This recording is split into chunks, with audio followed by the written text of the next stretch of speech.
તો ગુજરાત સરકારની જે ગાઈડલાઈન પ્રમાણે ખેડૂતોના ખેતરમાં પ્રવેશતા પહેલા ખેડૂતોની મંજૂરી લીધા પછી જ ખેતરમાં પ્રવેશ કરવો સ્પષ્ટપણે કહી દેવામાં આવ્યું છે.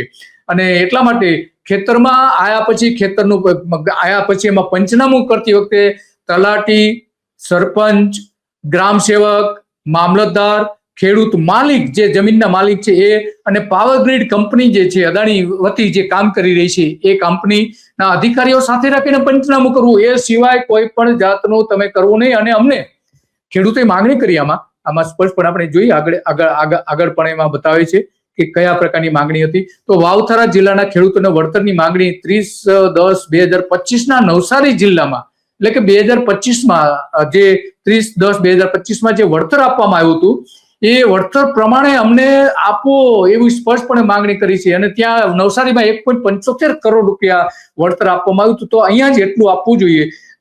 પણ આપણે જાણીએ છીએ કંપનીઓ બધી આપતી નથી, પણ છેલ્લે તો 1 કરોડ તો ઓછામાં ઓછા આ ખેડૂતો માંગી રહ્યા છે. અને એટલા માટે એ કહે છે કે રાજસ્થાનમાં જો એની ગાઈડલાઈન નક્કી થઈ જતી હોય, ત્યાંની સરકાર નક્કી કરતી હોય કે વીજ પોલ નાખવું હોય તો કેટલું વળતર આપવું, એવી ગાઈડલાઈન ગુજરાત સરકારે કોઈ નીતિ જ નથી બનાવી. મોટો સવાલ એ આવે છે. અને એટલા માટે આ ખેડૂતોએ જે આવેદનપત્ર આપ્યું છે એમાં સ્પષ્ટપણે કહ્યું છે કે ગુજરાત સરકારની ગાઈડલાઈન પ્રમાણે 200% વધારો આપો.